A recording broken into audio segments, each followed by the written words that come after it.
Hello students, this is Dr. Vinod and you are watching YouTube channel VSK Easy Physics. In this video, we are going to solve important MCQs related with the topic Faraday's law and Lenz's law. We will try to cover only those questions which already asked in different entrance examination. So without wasting time, let us start one by one.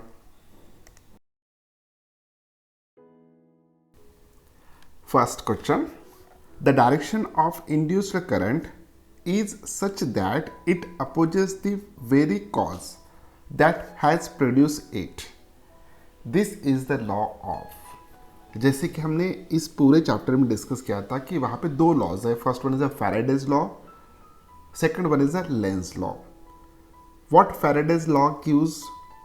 Faraday's law gives the magnitude of induced EMF. वो सिर्फ हमें magnitude दे रहा है, जबकि Lenz law जो भी है वो डायरेक्शन दे रहा है कि किस डायरेक्शन में ईएमएफ इंड्यूस होगा.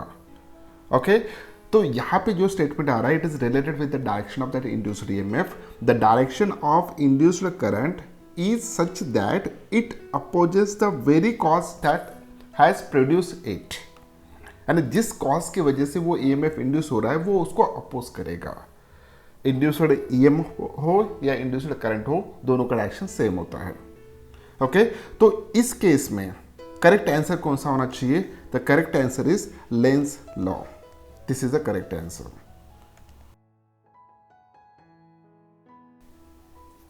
Next question, to induce an EMF in a coil the linking magnetic flux. Okay, to induce an EMF in a coil. Coil में ईएमएफ इंड्यूस करने के लिए जो भी मैग्नेटिक फ्लक्स लिंक है, वो मैग्नेटिक फ्लक्स का नेचर कैसे होना चाहिए? There are four options are there. Must decrease. जब मैग्नेटिक फ्लक्स डिक्रीज होगा क्या तभी ईएमएफ इंड्यूस होगा? कैन आइदर इंक्रीज और decrease. Must remains constant. Must increase.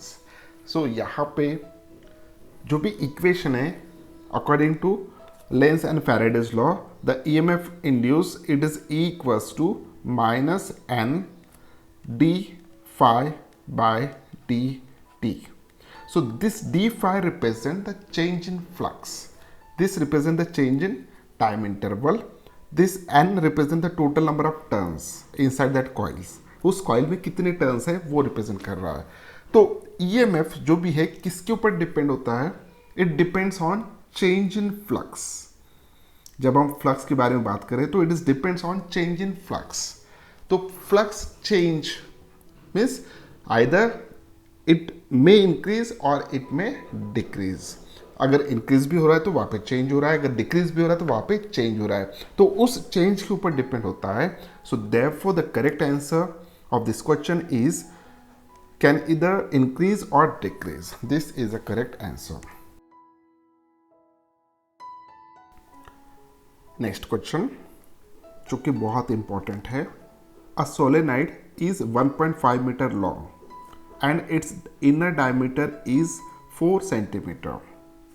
It has 3 layers of winding of 100 turns each and carries a current of 2 ampere.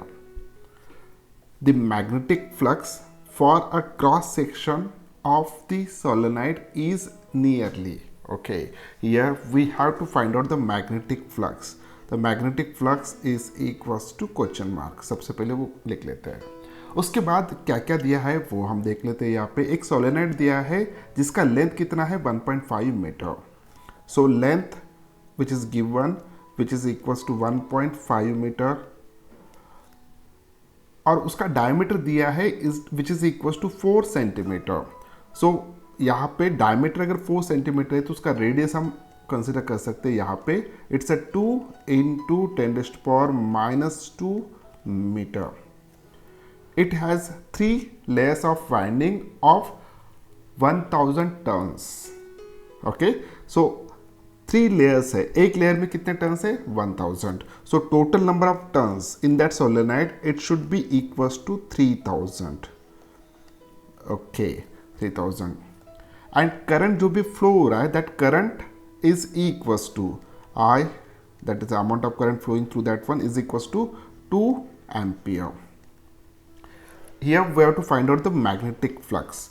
तो solenoid का formula हमें पता है, हम डायरेक्टली मैग्नेटिक फ्लक्स यहाँ पे फॉर्मूला लिख सकते हैं. Magnetic flux it is equals to mu not N I A. Okay, तो इस फॉर्मूले में what is mu not? It is a permeability of free space जिसकी वैल्यू होता है 4 × 10⁻⁷ and is nothing but the total number of turns per unit length. It's a total number of turns per unit length. I is current and A is a area. So substitute this all values. Mu naught की value कितना है? 4 pi into 10⁻⁷ multiplied by total number of turns per unit length. Total number of turns कितने हैं? 3000 और length कितना है पूरा उसका? 1.5. सो 3000 डिवाइडेड बाय 1.5, ये होगा capital N, this is a capital L, multiplied by I, current की वैल्यू कितना है? 2 एम्पियर, मल्टीप्लाइड बाय एरिया. अब एरिया कितना बनेगा उसका? देखिए यहाँ पे रेडियस दिया है, रेडियस के बेसिस पे हम pi R square, so pi into R square, और आर की वैल्यू कितना है? 2 × 10⁻⁻² मीटर का स्क्वायर. जब इसको पूरा सॉल्व करेंगे, सॉल्व करने के बाद ये वैल्यू आएगा which is equals to 6.31 × 10⁻⁻6 weber. Okay, so this is a value of flux. तो मैग्नेटिक फ्लक्स जो भी है वो सोलेनोइड का कितना होना चाहिए? कितना होगा? It's a 6.31 × 10⁻⁻6 weber. The correct answer is option B. तो आपको ये फॉर्मूला याद रखना है, और यहाँ पे एक चीज़ याद रखना है, total number of turns per unit length. हम capital N total number of turns के लिए दिखाते हैं, लेंथ L. तो स्मॉल n जो भी है it should be equals to capital N upon L, the total number of turns per unit length. This is nothing but the turn density.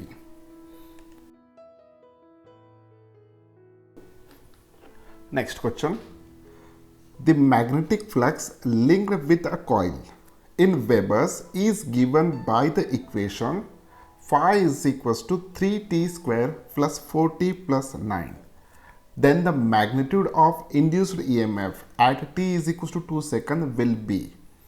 There are 4 options are given. Okay, सो सबसे पहले हम यहाँ पे देखते हैं कि जो भी मैग्नेटिक फ्लक्स लिंक्ड है with a coil, it is equals to phi is equals to 3t² plus 4t plus 9. Okay, this is a magnetic flux linked with this coil. अब ये जो भी मैग्नेटिक फ्लक्स है it is a function of time. Okay, जैसे जैसे time pass होगा वैसे वैसे मैग्नेटिक फ्लक्स चेंज होगा which is associated with that coil. So therefore EMF induce का formula it is equals to D phi by D T. Okay, this is equals to D D T of bracket में phi की value substitute कर देते हैं 3t² plus 4t plus 9.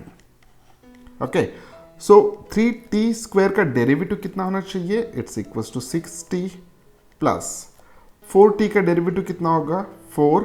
9 is a constant with respect to time, उसका derivative कितना होना चाहिए? It should be equals to 0.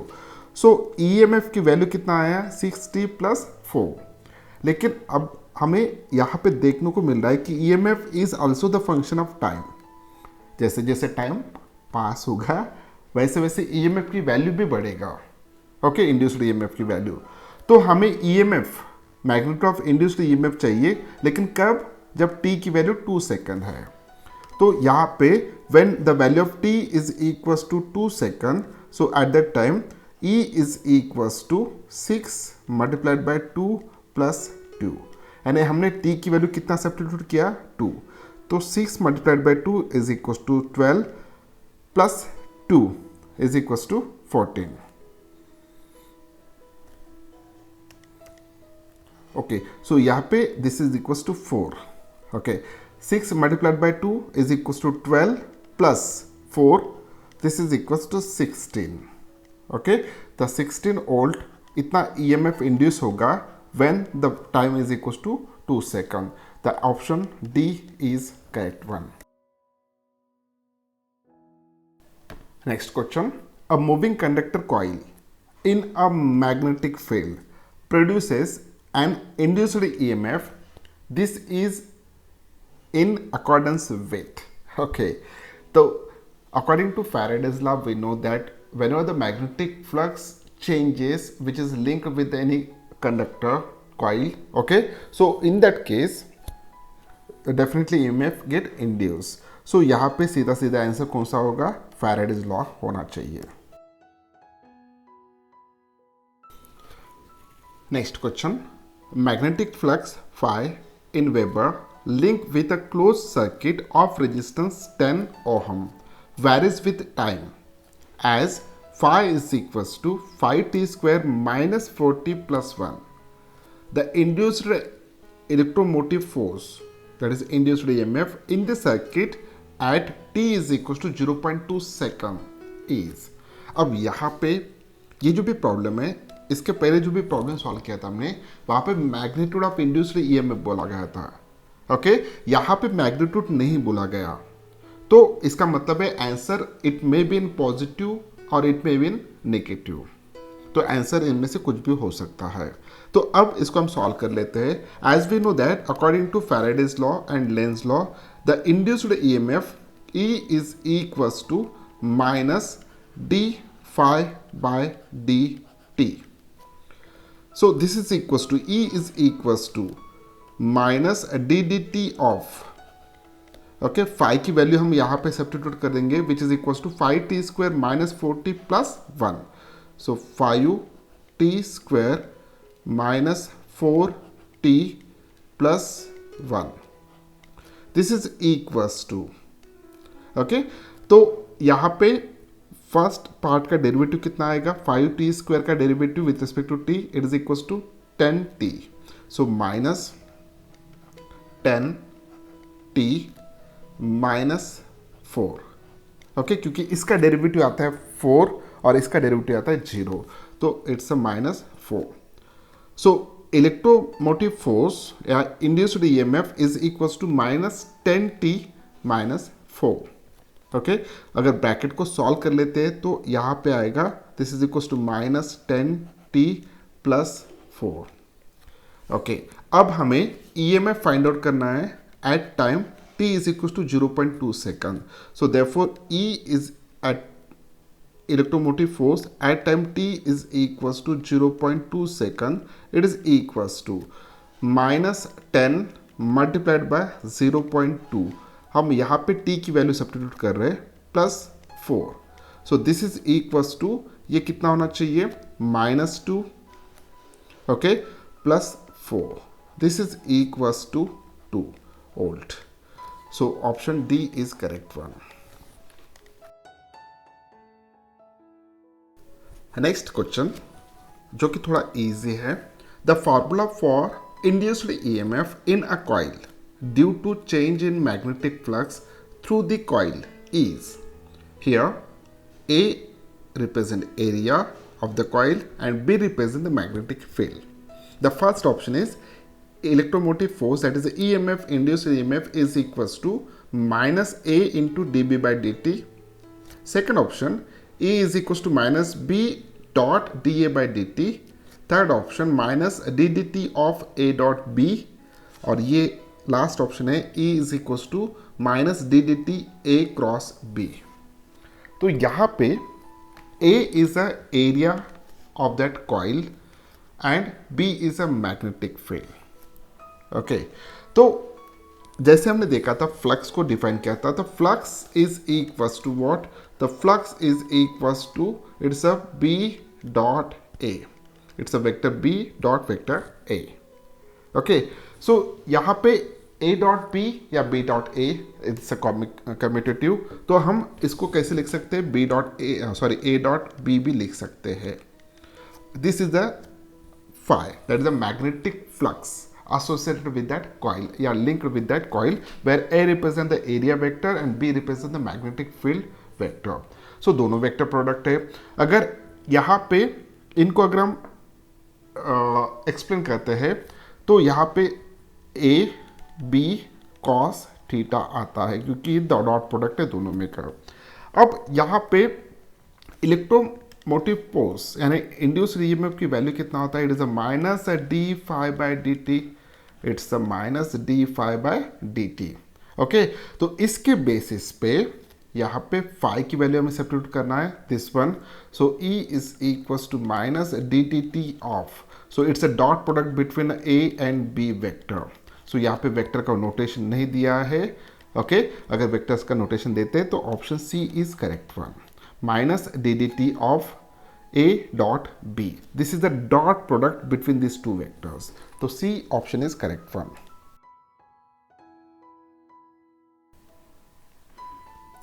Next question.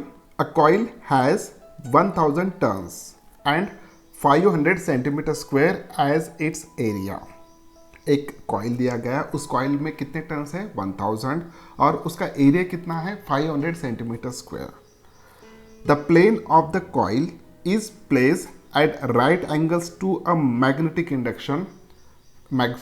Induction field of 2 × 10⁻⁵ weber per metre square. The coil is rotated through 180 degree in 0.2 second. Okay, तो यहाँ पे हर चीज़ हम note down कर लेते हैं. टोटल नंबर ऑफ टर्न्स कितने हैं? 1000. This is the area which is given in a centimetre square. Okay, हमें इसमें मीटर में कन्वर्ट करना पड़ेगा, मीटर स्क्वायर में. उसके बाद the plane of the coil is place at right angle to the magnetic field of induction. कितना है मैग्नेटिक फील्ड इंडक्शन का वैल्यू? मैग्नेटिक फील्ड की value 2 × 10⁻⁵ weber per metre square. Okay, this is the value of B. The coil is rotated through 180 degree. Okay, so यहाँ पे देखिए, सबसे पहले वो कॉइल कैसे रखा था? It is parallel, sorry, it is perpendicular to right angle था मैग्नेटिक फील्ड, यानी plane it is kept right angle. इसका मतलब है इनिशियल एंगल कितना था? Theta is equals to 0 degree. अब वो हम कितना चेंज कर रहे हैं? It theta changes from 0 degree to 180 degree. Okay, उसको हम 180 डिग्री से रोटेट कर रहे हैं, और कितने टाइम इंटरवल में? 0.2 सेकंड. ओके, अब हम फॉर्मूला यहाँ पे लिख लेते हैं. So induced EMF is equals to, so magnetic flux इस पूरे इसमें कहा किसके ऊपर डिपेंड है? एंगल के ऊपर डिपेंड है. तो डायरेक्ट हम एंगल वाला फॉर्मूला यहाँ पे लिख सकते हैं, minus N A B into change in angle है तो cos of theta F minus cos of theta initial upon time interval, it's a D T. This is equals to, सभी वैल्यूज हम यहाँ पे सब्स्टिट्यूट कर देते हैं. एन की वैल्यू कितना है? 1000 turns. So N is equals to 1000 turns. A की वैल्यू कितना है? इट्स इक्वल्स टू, एरिया है 500 centimetre square. So it is equals to 500 into 10⁻⁴ into magnetic field intensity की वैल्यू है 2 × 10⁻⁵. It's a weber per metre square में दिया था. Okay, अब कॉस ऑफ फाइनल एंगल कितना है? 180 degree. Cos of 180 degree is equals to -1 minus cos of 0 degree is equals to again 1 upon time interval कितना है? 0.2 सेकंड. ओके, अब इसको हम सॉल्व कर लेते हैं. सो यहाँ पे देखिए, -1 get -2. Okay, -2 upon 0.2, this become a 10. Okay, ये इसका कितना वैल्यू आएगा? 10 आएगा. ओके, सो यहाँ पे 1 2 3 4 5 ये हो गया कैंसल. ओके, सो क्या बचा है? दिस माइनस यहाँ पे आएगा -10 minus, it's a +10 multiplied by 5 multiplied by 2 into 10⁻⁴. So इसको हम सॉल्व कर लेते हैं. This is equals to, so 5 2s are 10, 10 multiplied by 10 become 100. So this is equals to 100 into 10 raised to power minus 4. Okay, this is equals to 10 into 10 raised to power minus 3 और unit क्या होगा volt, क्योंकि ये induced EMF है. So this is equals to, finally यहाँ पे लिखता हूँ मैं, E इज इक्वल्स टू 10 10 पर माइनस 3 को हम मिली लिख सकते हैं. This is equals to 10 milli volt. So this is required answer. The option B is correct one.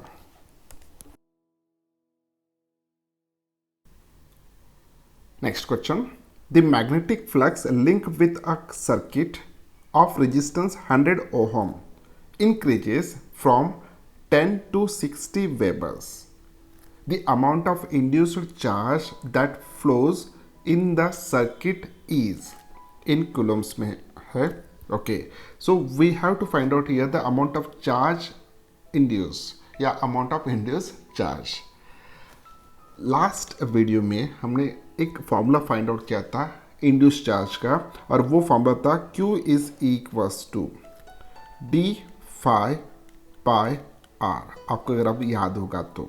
Okay, so this Q represent the amount of induced charge. This is the total change in flux and this is a resistance.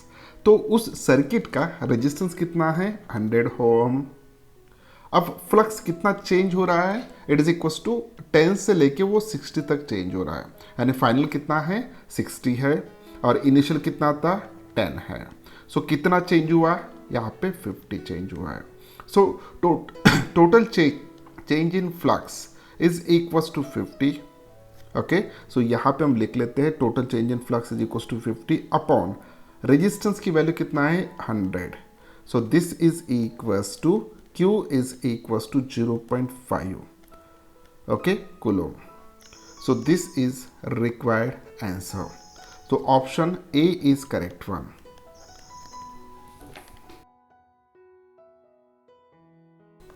Next and last question of this session. The magnetic flux link with coil in Weber is given by the equation phi is equals to 5t square plus 3t plus 16. The induced EMF in the coil in the 4th second is. इस type के problems हमने solve किए थे, लेकिन यहाँ पे थोड़ा different है. यहाँ पे स्पेशली 4th सेकंड में ही फाइंड आउट करना है. 4th सेकंड कब स्टार्ट होता है, after 3rd second. 4th second कब एंड होता है, बिफोर 5th सेकंड. ओके, सो हमें उस एक सेकंड में कितना ईएमएफ इंड्यूस हुआ है वही फाइंड आउट करना है इन 4th सेकंड. ओके, तो सबसे पहले हम जो भी इक्वेशन दिया है फाई का वो यहाँ पे राइट डाउन करते हैं. Phi is equals to 5t square plus 3t plus 16. Okay, on the basis of this one we can find out the rate of change of flux with respect to time, which gives the induced EMF. The induced EMF is equals to क्या होना चाहिए, it's a d phi by dt, और d phi का equation क्या होगा, so d dt of it's a 5t square plus 3t plus 16. This is equals to 5t square का derivative कितना होना चाहिए, it's equals to 10t plus 3. Okay, so E is equals to 10t plus 3. This is the induced EMF with respect to time. ये एक equation हमें मिल गया है. अब इस इक्वेशन का हमें यूज करना है to find out the induced EMF in the coil in the 4th second. Okay, so उसके लिए सबसे पहले हम फाइंड आउट करते हैं जब time t is equal to 3 second था उस वक्त कितना EMF इंड्यूस हो चुका है. So t is equal to 3 substitute करके हम E3 निकालेंगे. So E3 is equal to an E at 3rd second is equal to 10 multiplied by 3 plus 3. So this is equal to 33 volt. Okay, so this is the E3. Okay, अब हम E4 find out करते हैं. So E4 is equals to, तो at 4th second कितना होगा, so it is equals to 10 multiplied by 4 plus 3. So this is equals to 40 plus 3 43. Okay volt. So E4 की value है 43 volt. अब यहाँ पे E3 पता चल चुका है हमें, E4 पता चल चुका है. तो उस एक सेकंड में यानी फोर्थ सेकंड में कितना EMF इंड्यूस हुआ होगा. सो इन सिर्फ फोर्थ सेकंड में कितना EMF इंड्यूस हो चुका होगा वो हम फाइंड आउट करते हैं. उसके लिए यहाँ पे EMF in fourth second is equals to E4 minus E3. So this is equals to 43 minus 33. This is equals to 10 volt. So यहाँ पे फोर्थ सेकंड में जो भी EMF इंड्यूस हुआ है it is equals to 10 second. तो 10 volt इतना EMF induce हो चुका है सिर्फ फोर्थ सेकंड में.